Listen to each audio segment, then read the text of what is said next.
it, I got this, I'm in it. I'm hella filthy, so I got this, I'm winning. I'm not a quitter, so I'm not. Salut à toi, j'espère que tu vas bien et que tu es en forme olympique. Aujourd'hui, une nouvelle vidéo qui va parler de 4 astuces pour avoir des épaules énormes. Comme je l'ai expliqué dans la vidéo séance épaules dévastatrice, l'épaule est composée de 3 faisceaux. Le faisceau antérieur, le faisceau latéral et le faisceau postérieur. Dans cette vidéo, on ne va pas s'intéresser au faisceau antérieur, car à moins d'avoir un énorme point fort pectoraux et d'avoir un mauvais recrutement moteur du faisceau antérieur de l'épaule, il est suffisamment développé chez la plupart des personnes. On va donc se concentrer uniquement sur les faisceaux latéraux et postérieurs de l'épaule. Il faut savoir que l'épaule est composée majoritairement de fibres lentes. De ce fait, il va mieux réagir aux séries moyennes à longues, donc de 20 à 30 reps. Il va aussi récupérer plus rapidement que ses compères les pectoraux ou les quadriceps qui sont majoritairement composés de fibres rapides. On va donc utiliser cette caractéristique dans notre programme d'entraînement. T'es prêt? Allez, c'est parti! Astuce numéro 1, augmenter la fréquence d'entraînement. Comme c'est un muscle qui récupère très vite, on va pouvoir entraîner tous les 48 heures, soit 3 à 4 fois par semaine. Astuce numéro 2, varier les angles d'attaque. Les faisceaux des épaules sont de type fusiforme. Le faisceau latéral de l'épaule est le seul à être de type péniforme.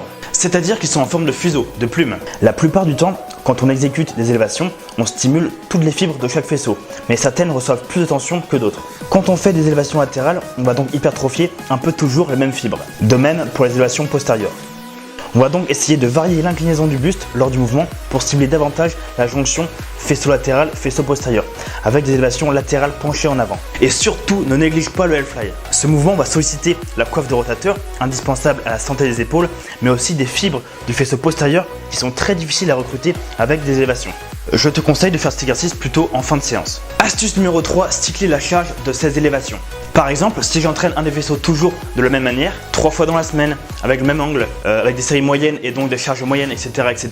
Même si c'est un muscle qui récupère rapidement, je risque de griller les circuits neuromusculaires. Car ce sont toujours les mêmes qui sont empruntés, à la même intensité, et donc on risque de surentraîner ses épaules. Il faut donc trouver une solution. Et cette solution, c'est de cycler les charges de ces élévations. On va prendre ensemble un exemple sur la semaine. Le chiffre 1 correspond à des séries moyennes, donc de 12 à 15 reps, et le chiffre 2 à des séries longues, donc de 20 à 30 reps. Alors voici l'exemple. Le mardi, je ferai des élévations latérales droit 1, des élévations postérieures 2 et du Hellfly.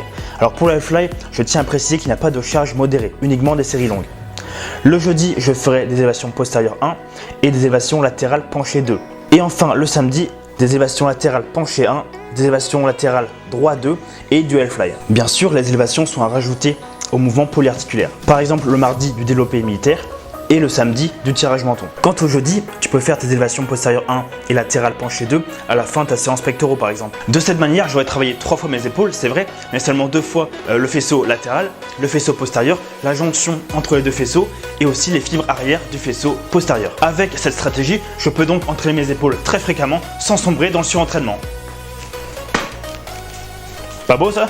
Astuce numéro 4, abuse la dégressive. En effet, les épaules répondent particulièrement bien à cette technique d'intensification. Je te conseille de réaliser tes dégressives sur la dernière série de tes élévations moyennes du jour. N'hésite pas à diminuer la charge jusqu'à 3 à 4 fois par série si tu arrives à conserver une bonne exécution et un bon recrutement moteur. C'est la fin de cette vidéo, j'espère qu'elle t'a plu, qu'elle va te permettre d'avoir des épaules surpuissantes. Si c'est le cas, n'hésite pas à liker, à partager et à t'abonner. N'hésite pas à lâcher un com si tu as une question, j'y répondrai avec grand plaisir. Et on se dit à vendredi dans 2 semaines pour une prochaine vidéo. Salut! Et n'oublie pas, si tu veux des résultats, entraîne-toi! Boum!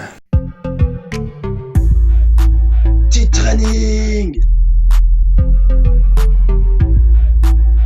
Training, diète, motivation.